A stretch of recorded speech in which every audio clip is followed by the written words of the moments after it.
Your news, weather, and sports first. Fox 61 First at 10 starts now. Good evening, I'm Scotty Goodman. Thanks for joining us. First on Fox, a bear scare puts 2 schools into lockdown. It happened this morning in Catoosa County, Georgia. Ringgold Primary and Ringgold Elementary were locked down after someone saw a bear and her cubs near the school. As Fox 61's Karen Zakalak tells us, wildlife crews were called out to search for them.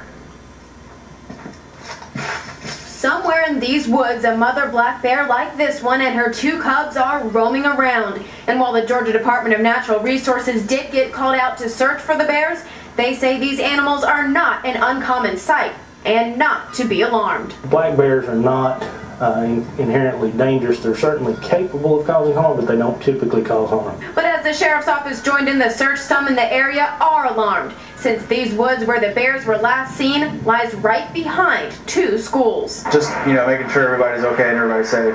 They did have that attack in up at Jahawi a couple years ago with the black bear, so most of the time they're friendly, and scared of us, but I guess any bear can be unpredictable. Ben Kalkmeyer has a relative in 4th grade at Ringgold, and he just wants to make sure she's not out on the playground today, but safe inside her classroom. Now, the 3 bears were spotted somewhere in these woods behind Ringgold Primary School, and even though they were never actually seen on school property because they were so close, the school decided to lock down the building. We wanted to take every safety precaution we could. We went into a lockdown mode where we made sure all the exterior doors were locked and that no one was allowed in and out of the building, especially the children. Throughout the day, the school's doors stayed locked and the bears stayed hidden. Now the DNR just wants to make sure everyone here knows not to feed or provoke bears if they're seen again. Obviously wouldn't put kids close to a bear on purpose, but by the same token, we don't control the bear's movements. They're wildlife and they're going to behave like wild animals. Karen Zakalak, Fox 61, First at 10. The Department of Natural Resources says they actually get about 700 calls a year about bear sightings in North Georgia.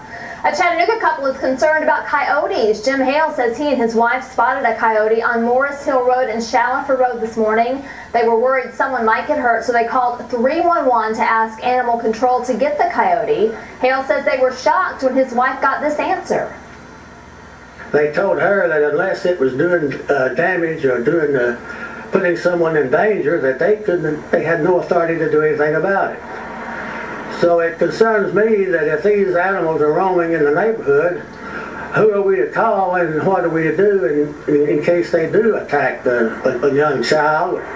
Animal Control says they do not deal with coyotes because they are wild animals. The Tennessee Wildlife Resource Agency says they don't have the manpower to deal with the numerous coyotes in our area this time of year. They say coyotes are generally scared of people, but they say keep an eye on your small animals.